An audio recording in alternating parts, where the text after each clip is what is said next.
नमस्कार। विद्या भारती की online classes में आपका स्वागत है, अभिनंदन है। आज हम कक्षा षष्ठी विषय विज्ञान में पाठ दूसरा भोजन के घटक के बारे में अध्ययन करेंगे।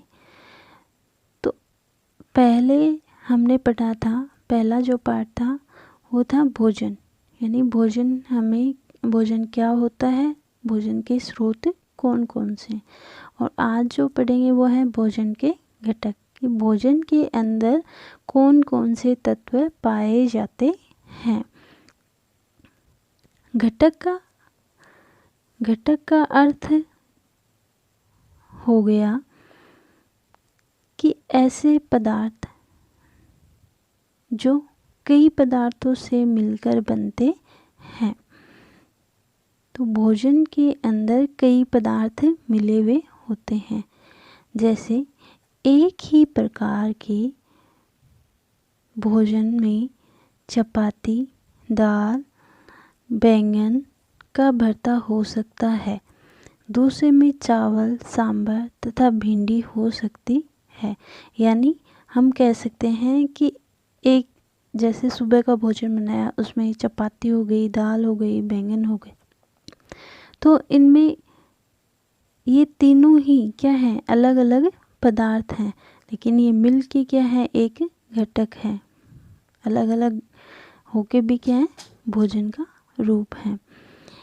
इसके अतिरिक्त अन्य भोजन में अपमम, मछली तथा सब्जियां हो सकती हैं। आमतौर पर एक क्रियाविधि बताई गई है कि आमतौर पर हमारे आहार में अन्न से बना कम से कम एक व्यंजन होता है और दूसरे खाद्य पदार्थों में दाल या मांस का कोई व्यंजन या सब्जी हो सकती है। इसमें दही, मट्ठा, अचार भी शामिल कर सकते हैं। इस तरह के आहार के कुछ उदाहरण जो सारणी में दिए गए हैं। तो सारणी है अपने पास, इस सारणी के अंदर क्या दिया हुआ है, अलग अलग राज्य, अलग अलग क्षेत्र दिए हुए हैं। जैसे कि पंजाब है, पंजाब में अन्न का व्यंजन क्या होता है, मक्के की रोटी। फिर दाल या मांस का व्यंजन होता है राजमा, सब्जियां सरसों का साग, और अन्य व्यंजन में क्या आ गया, दही और घी। इसी प्रकार दूसरा दिया गया है आंध्र प्रदेश, इसमें अन्न का व्यंजन चावल, दाल, मांस का व्यंजन अरहर की दाल तथा रसम या चारू। सब्जियों में कुंदरू, ये जो कुंदरू है ये किससे प्राप्त हो रहा था, परवल जैसा हो रहा है और बेल से प्राप्त होता है। अन्य व्यंजन में हो गया मट्ठा, घी और अचार। फिर जैसे बात करते हैं राजस्थान राज्य की, तो अन्य व्यंजन में हम क्या खाते हैं, बाजरा है, गेहूँ है, ये सब। दाल, मांस का व्यंजन तो अपन खाते हैं चने की दाल है, मूंग की दाल है, मोठ की दाल है आदि। और सब्जियों में हम क्या खाते हैं, जितनी भी हरी सब्जियां होती हैं, बैंगन की सब्जी है, और ख़ास तौर से देखिए तो अपन खाते हैं सांगरियाँ आदि। और अन्य व्यंजन में घी है, छाछ है आदि लेते हैं। इसी प्रकार जंतु से मिलते हैं, ये सब क्या है, हमें पेड़ पौधे और जंतु से मिलते हैं। इस कच्ची सामग्री के सघटक क्या हैं, यानी अगर ये कच्ची सामग्रियाँ पाई जा रही है तो इसमें कौन कौन से घटक पाए जा रहे हैं। और इस कच्ची सामग्री में हमारे शरीर के लिए कुछ आवश्यक घटक होते हैं। इन घटकों को ही क्या कहते हैं, पोषक कहते हैं। यानी ये जो भोजन लेते हैं हम, तो भोजन भी कैसा होना चाहिए, भी संतुलित होना चाहिए या असंतुलित। तो संतुलित भोजन क्या होगा और असंतुलित भोजन क्या होगा। तो संतुलित तो वे होंगे जिसके अंदर भोजन के घटक प्रेजेंट हो, और असंतुलित क्या हो गए, जिसमें भोजन के घटक एब्सेंट हो, अनुपस्थित हो। तो इन घटकों को हम क्या कह रहे हैं, भोजन के। तो इनको क्या कह रहे हैं अपन, भोजन के घटक कह रहे हैं। हमारा जो भोजन है उसमें मुख्य पोषक तत्व कार्बोहाइड्रेट, प्रोटीन, वसा, विटामिन, खनिज लवण होता है। और इसके अलावा भोजन में रुक्षांश और जल भी शामिल होता है।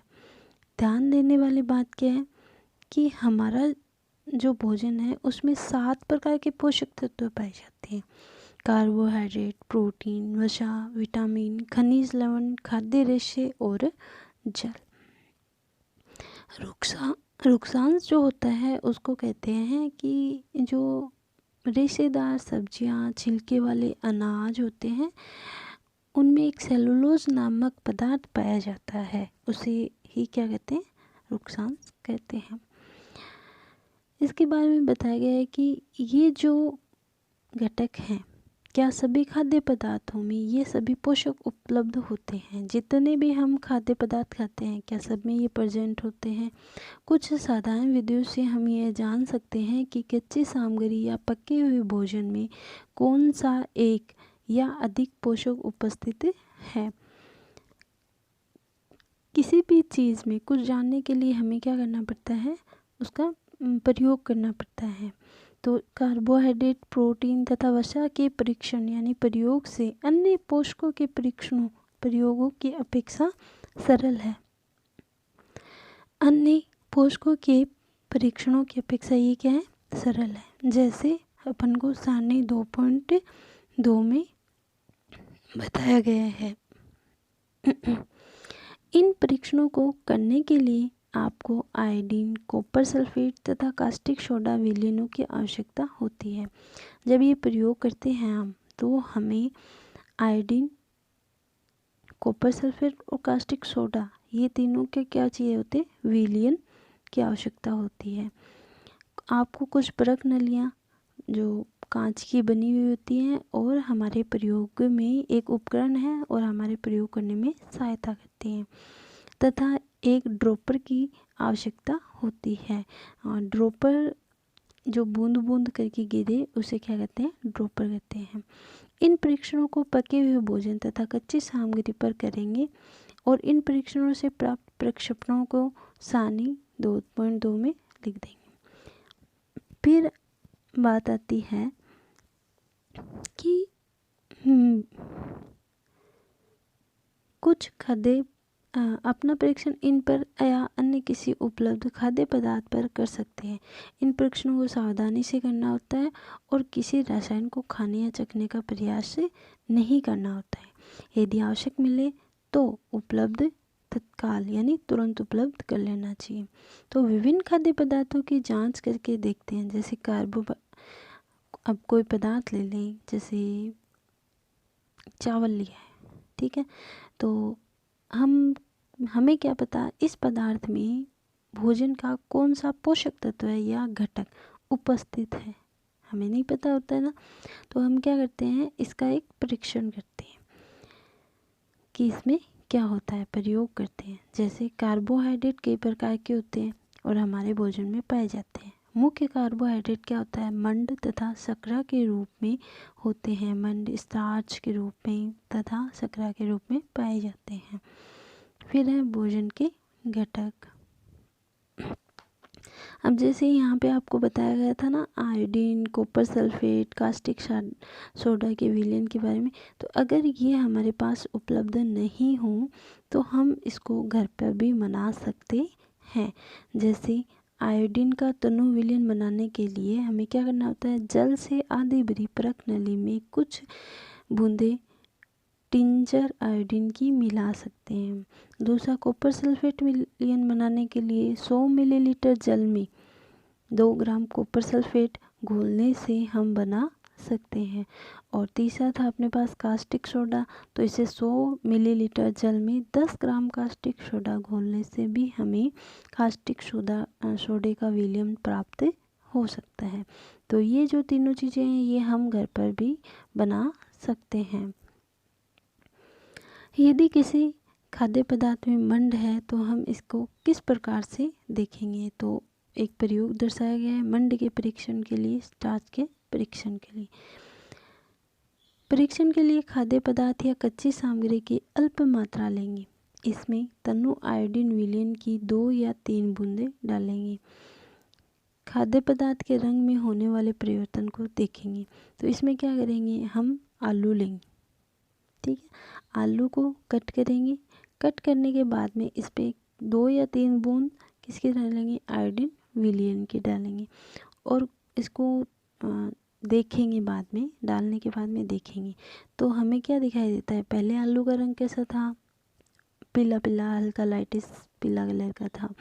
लेकिन थोड़ी देर बाद में देखेंगे तो इसका रंग क्या हो जाएगा, नीला या काला रंग हो जाएगा। तो ये हमें क्या दर्शाता है कि इसके अंदर कार्बोहाइड्रेट है और मंड की उपस्थिति है, ठीक है। इसी प्रकार से हम एक प्रयोग और अपने घरों में देख सकते हैं।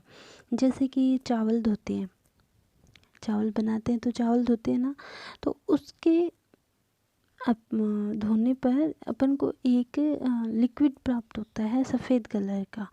तो वो भी क्या होता है, कार्बोहाइड्रेट होता है। यानी चावल में भी क्या पाया जाता है, कार्बोहाइड्रेट पाया जाता है। दूसरा आप देख सकते हो, जैसे अरबी काटते हैं, आलू काटते हैं, तो चाकू को कुछ देर उसको रख दो और रखने के बाद में वो सूख जाता है। तो आलू को कुछ समय के लिए, चाकू को कुछ समय के लिए रख देते हैं और रखने के बाद में क्या होता है कि उसके ऊपर एक सफ़ेद रंग का पाउडर जम जाता है। तो वो जो सफ़ेद रंग का जो पाउडर जमता है वो ही क्या होता है, कार्बोहाइड्रेट होता है। फिर दिया हुआ है प्रोटीन के लिए परीक्षण, यानी प्रोटीन, इस पदार्थ में प्रोटीन है, अपन को कैसे पता चले, इसका प्रयोग करेंगे। तो इसके प्रयोग के लिए क्या करेंगे, प्रोटीन के परीक्षण के लिए किसी खाद्य पदार्थ की थोड़ी मात्रा लेंगे। जिस खाद्य पदार्थ का परीक्षण करना है, यदि वह ठोस है तो उसका पहले पेस्ट बनाएंगे, अगर वो कठोर है तो उसको पीसेंगे। चूर्ण बनाने की आवश्यकता होती है। खाद्य पदार्थों की थोड़ी मात्रा को पीसकर या मसल कर उसके चूर्ण के एक साफ परख नली में डाल देंगे। 10 बूंद जल डालकर उसे अच्छी तरह मिलाएंगे। अब ड्रॉपर की सहायता से परख नली में 2 बूंद कॉपर सल्फेट का विलयन तथा 10 बूंद कास्टिक सोडे का डालते हैं। इसको अच्छी तरह से मिला लेते हैं और मिलाने के बाद में हम देखते हैं कि इसका रंग कैसा हो जाता है, बैंगनी रंग का हो जाता है। तो इससे क्या पता चलता है कि इसके अंदर प्रोटीन उपस्थित है।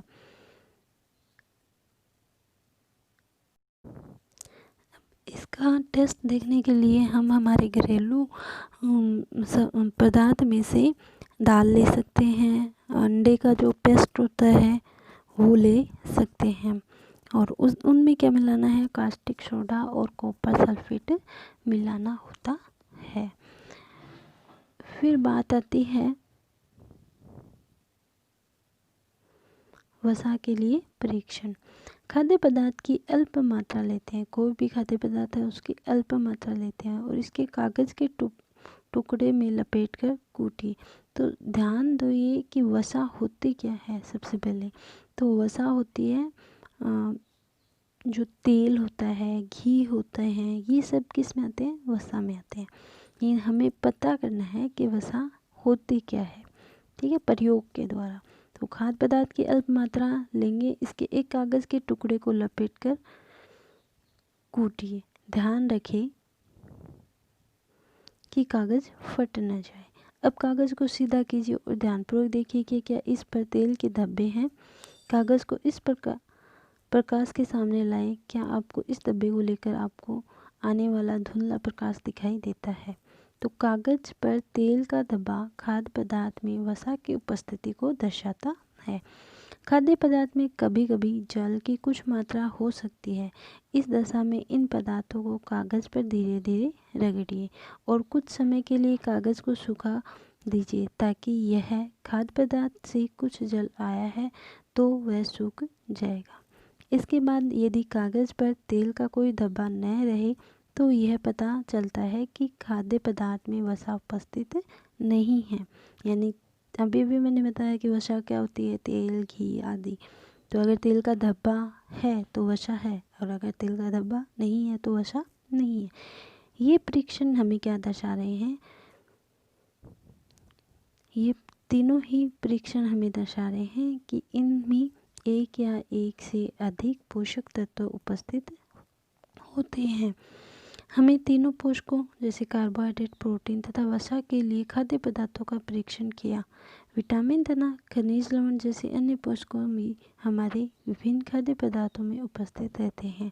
इन सब पोषकों को हमें क्यों आवश्यकता होती है, यानी ये जितने भी पोषक तत्व हैं इनकी हमारे शरीर को आवश्यकता क्यों होती है।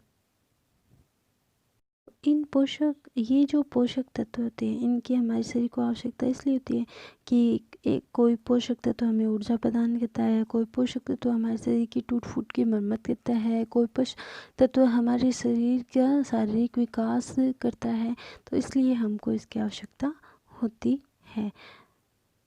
धन्यवाद।